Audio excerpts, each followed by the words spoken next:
Assalamualaikum, selamat datang di acara Parenting dan Kesehatan. Assalamualaikum warahmatullahi wabarakatuh. Para pemirsa MTA dimanapun berada, apa kabarnya pada hari ini? Semoga kita selalu dalam lindungan Allah Subhanahu wa Ta'ala. Kita akan ngobrol lagi tentang parenting dan kesehatan yang episodenya lanjut dengan episode komunikasi. Jadi kalau kita bicara komunikasi, berarti kita masuk ke area kehidupan yang 6 faktor kehidupan, yaitu spiritual, keluarga, keuangan, mental, dan sosial. Tetapi 6 faktor itu akan menjadi sangat maksimal sukses dalam kehidupan kita kalau kita bungkus dengan komunikasi yang sangat bagus. Nah, komunikasi yang sangat bagus artinya komunikasi yang maksimal itu harus kita mengenali bagaimana kita mengenali gender laki-laki dan perempuan, mengenali karakter. Di episode kemarin kita membahas karakter. Sekarang kita akan membahas masalah komunikasi secara bahasa hati. Jadi kalau kita bicara nafs atau jiwa, komponen jiwa itu ada 3, yaitu pikiran, perasaan, dan perilaku. Pada saat kita membahas perilaku kemarin di episode lalu kita membahas tentang sanguin, kolerik, melankolik, flegmatik. Sekarang kita akan membahas tentang perasaan. Nah, manusia tuh ternyata punya perasaan. Perasaannya itu ternyata ada bahasanya. Di dalam ilmu psikologi, bahasa perasaan itu namanya bahasa kasih. Jadi kasih manusia itu ternyata ada judulnya. Nah, untuk membahas itu pada sore ini kita akan ngobrol-ngobrol lagi dengan 2 orang ibu yang sudah siap mau bertanya-tanya. Kita ngobrol-ngobrol. Ternyata hati itu ada bahasanya, katanya gitu. Nah, jadi ceritanya gimana nih Ibu mau bertanya apa tentang bahasa hati itu? Iya, Ibu kan ada bahasa kasih tuh tentang pelukan atau sentuhan itu. Itu seperti apa contohnya ya, misalnya kayak salaman dengan seseorang gitu di masjid. Kalau dia menarik diri itu apa dia termasuk bahasa kasih sentuhan atau? Keunikannya tentang bahasa kasih atau bahasa perasaan itu menjadi keunikan dari bahasa manusia. Kalau kita koslet di dalam komunikasi antar gender, kita koslet komunikasi dengan personality yang 4 tersebut, kita bisa main dengan bahasa kasih. Bahasa kasih itu ada 5. Nah, 5 bahasa kasih itu pertama adalah hadiah. Ya, bagaimana kita mengenali bahwa kalau dikasih hadiah itu senang sekali. Yang kedua adalah sentuhan. Sentuhan itu sangat senang sekali kalau anak kecil itu gelendotan, dipeluk gitu ya. Lalu pelayanan, kalau dapat pelayanan. Lalu kata-kata pendukung atau pujian. Jadi, dan yang terakhir adalah waktu yang berkualitas atau quality time.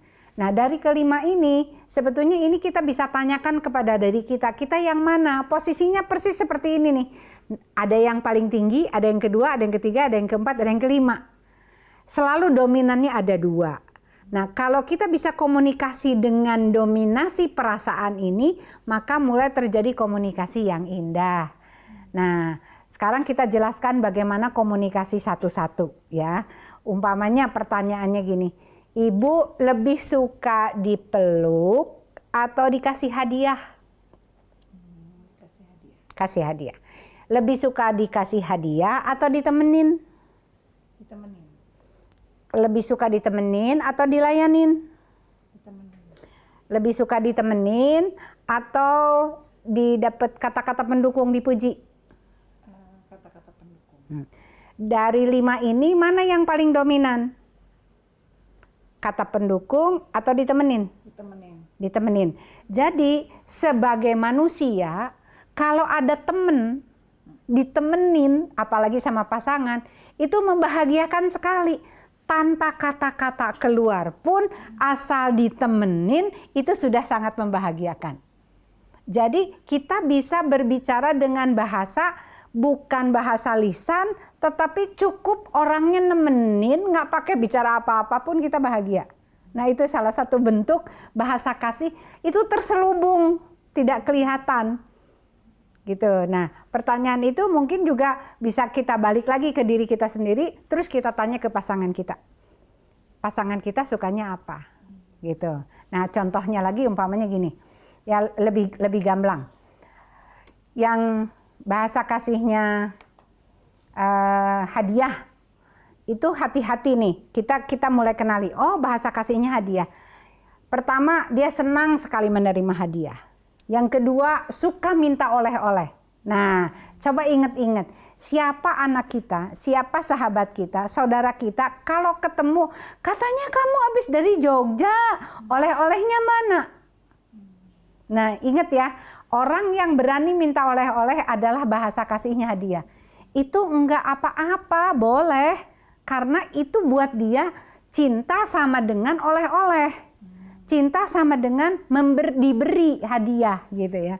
Terus mengharapkan hadiah di hari ulang tahunnya. Buat dia hari ulang tahun itu adalah sesuatu momen yang saya pantas mendapatkan hadiah gitu. Terus suka memberi hadiah. Jadi cerminannya gini, orang yang berbahasa kasihnya hadiah itu juga suka memberi. Kan orang ada gini, sebentar saya punya ini. Bawain punya ini, sebetulnya itu cerminan dari dirinya bahwa dia tuh bahasa kasihnya hadiah. Nah, kita harus peka, orang yang senang memberi itu ternyata bahasa kasihnya hadiah. Jadi satu saat kalau dia diberi hadiah pasti dia akan loncat-loncat, senang banget, padahal mungkin cuma sebuah kerudung gitu. Nah ya, itu kepekaan kita tuh di situ, karena itu nggak pakai bicara, Terus kecewa kalau tidak dapat hadiah. Kalau ditanya, mana oleh-olehnya? Maaf ya, nggak sempat aku beli oleh-oleh, terus dia kecewa gitu. Kelihatan gitu kecewanya. Ya, nggak ingat aku ya, gitu. Padahal cuma oleh-oleh gitu ya. Terus merasa dicintai kalau diberikan hadiah. Nah, ini ada contoh tentang hadiah. Suami istri baru nikah. Istrinya bahasa kasihnya hadiah. Suaminya bahasa kasihnya quality time, pengen ditemenin. Pulang kantor, si suami duduk manis nonton TV pengen ditemenin istrinya. Istrinya dibilang, masa 2 tahun saya cuman duduk nemenin sejam dipegangin tangannya gini. Suaminya nonton TV aja cetak. Apa yang salah sih? Gitu. Ternyata yang salah itu karena suaminya tiap pulang gak pernah bawa apa-apa. Jadi kita bilang sama suaminya, jangan lupa kalau pulang kantor bawain coklat kayak 1 biji, terus bilang, ini buat kamu gitu. Kenapa? Karena istrimu bahasa kasihnya hadiah. Bener, dipraktekkan sama suaminya. Kasih coklat dibungkus pita, ini buat kamu. Wah, dia loncat-loncat, aku dapat hadiah. Itu dipegangin suruh nemenin suami 2 jam pun dia ikhlas, karena dia bahasa kasihnya, tangki cintanya sudah terisi. Nah, sekarang kita bahas yang sentuhan. Ada punya contoh nggak tentang sentuhan? Contohnya seorang anak itu biasanya lebih senang disentuh oleh ibunya. Jadi ketika dia tidak mungkin dipeluk ya, lebih senang dipeluk. Nah itu jadi kalau tangki cintanya sentuhan ya si anak itu akan juga lebih mudah menyentuh kita gitu ya. Biasanya kalau diusap aja dia udah langsung langsung merasa bahwa dia itu dicintai. Nah, udah tahu kan bagaimana jangan sampai ditepis. Kalau anak kita gelendotan, usapin. Kalau sampai sana mama panas gitu atau ibu panas, itu judulnya saya tidak mencintai kamu. Daya tangkapnya bahasa kasih sangat-sangat ngumpet, nggak nampak keluar, tetapi masuk di dalam hati. Makanya tangki cintanya jangan kosong. Jangan kosong. Nah, jadi kalau bahasa kasih sentuhan tuh suka dipeluk, suka diusapin, suka memeluk, suka ngusapin, suka nyentuh sambil bicara. Nah, ini suka ada salah ngerti ya. Seorang ibu bahasa kasihnya sentuhan. Ngobrol sama temen di masjid ya. Temennya hudam. Terus ngobrol, kamu gimana sih? Terus orang lain lihat gini. Ih, apa sih? Bicara kok megang-megang, dikiranya genit. Bukan, itu bahasa kasihnya sentuhan. Refleksnya dia nyentuh, megang. Bukan genit, bukan ingin ditaksir, jangan GR. Gitu. Nah ini yang kadang-kadang salah ngerti. Apalagi yang dipegang itu kebetulan mungkin refleks itu suami orang, umpamanya istrinya lihat, kasus. Gitu. Nah itu sebetulnya tidak ada niat apapun, refleks aja. Nah, itu terbawa. Sekarang kita lihat, banyak nggak nenek-nenek yang kayak gitu? Neng, kemana aja? Banyak tuh nenek-nenek kayak gitu, ya. Itu bahasa kasihnya sentuhan. Coba dipeluk, dia senang banget.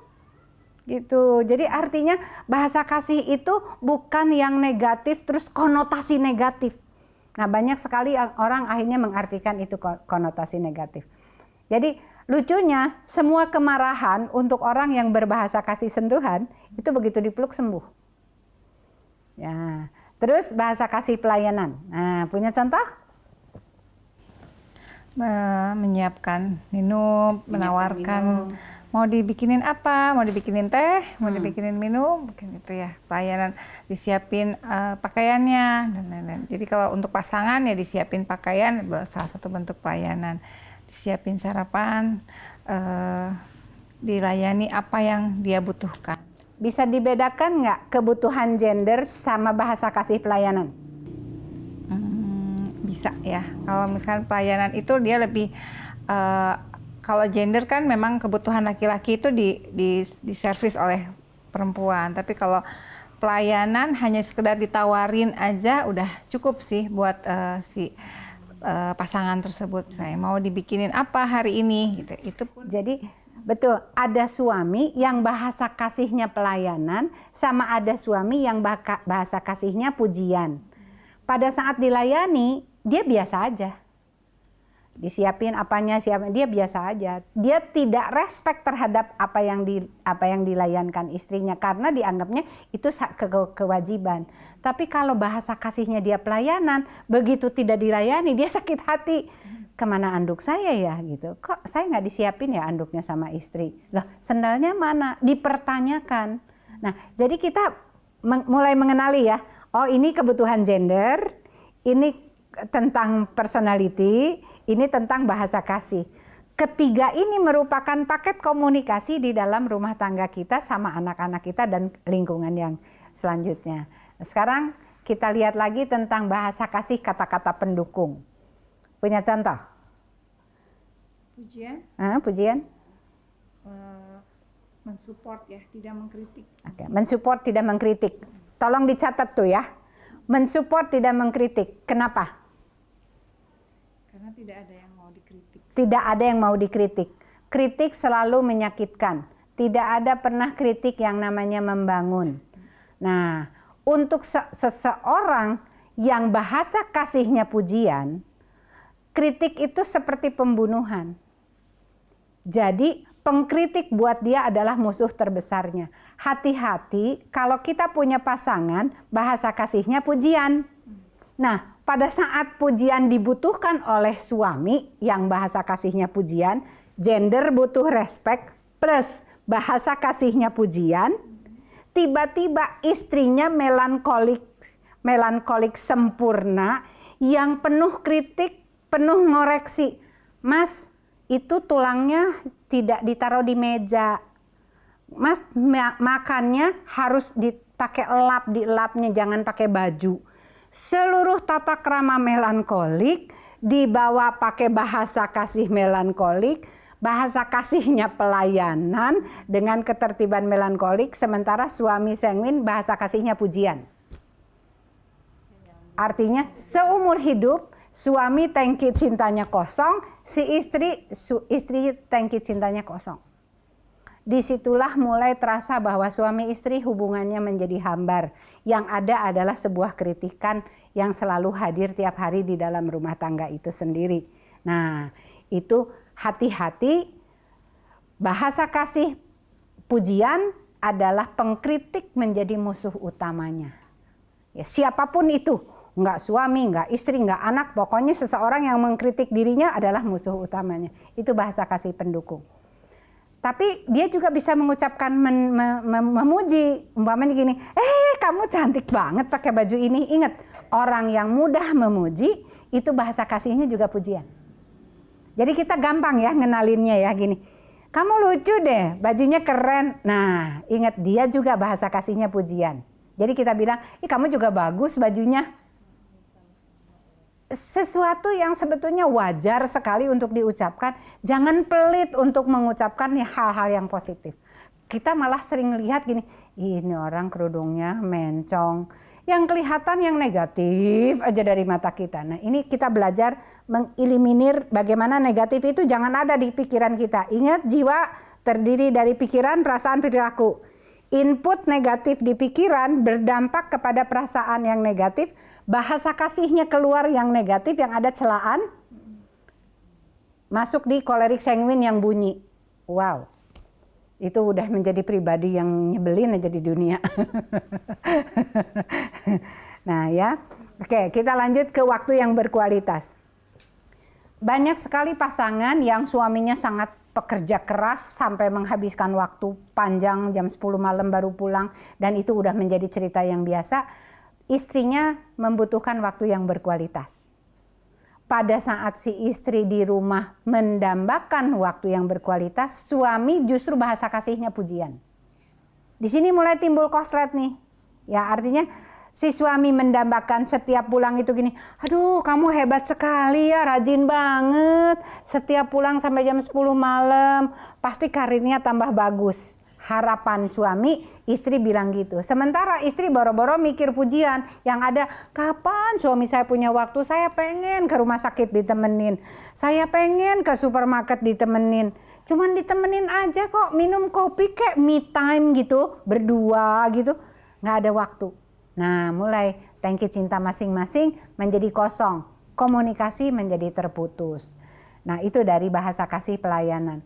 Nah, jadi kita bisa merangkum.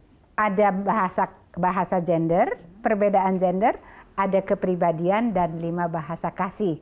Ada satu contoh tentang, tadi pertanyaannya kan gini, gimana kalau bahasa kasihnya kosong, tangki cintanya kosong? Hati-hati.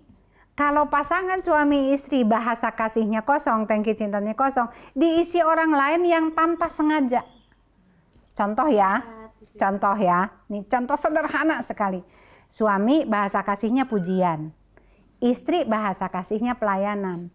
Pagi-pagi udah disiapin sarapan, anduk, lengkap sampai ke kantor itu pergi dengan semua fasilitas yang sudah diberikan.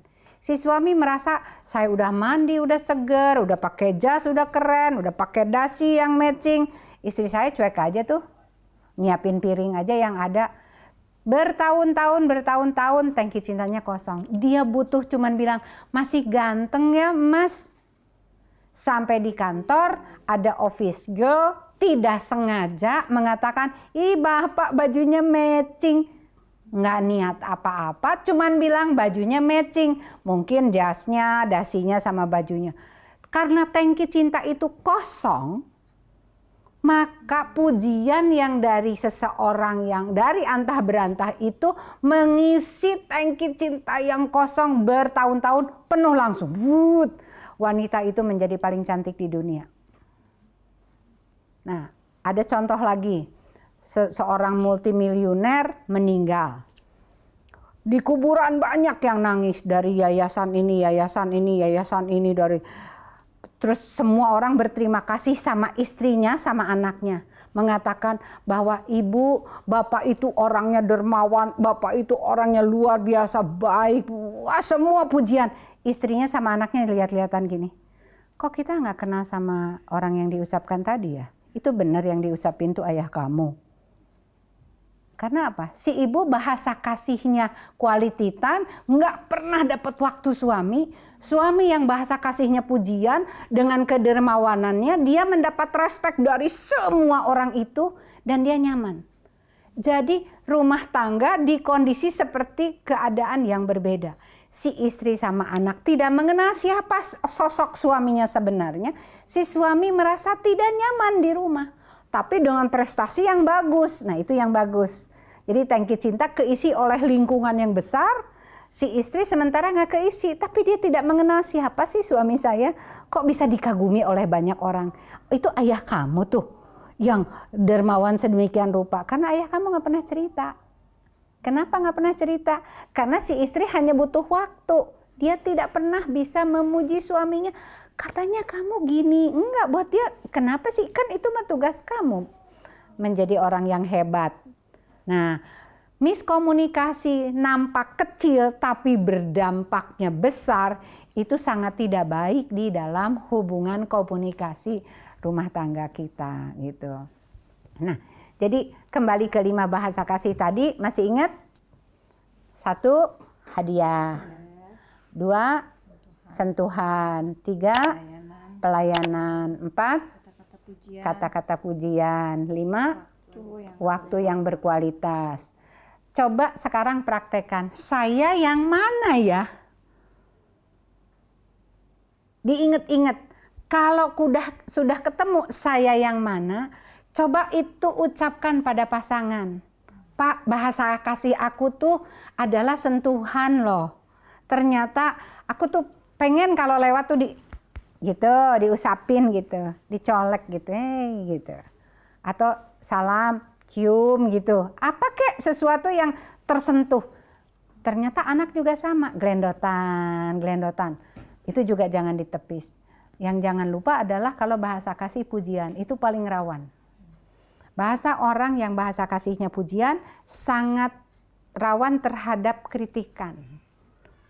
Dan dia hanya butuh gini, kalau angkanya 6 di sekolahan, ya, tiba-tiba si ibu bilang gini, kok angkanya 6? Pakai kok, jangan kaget besok-besok angkanya jadi 4. Tapi harusnya bilangnya gini, ini ilmu parenting, hebat angkanya 6. 6 pun harus dikatakan hebat karena tidak merah kan. Jangan kaget besok-besok dia 8.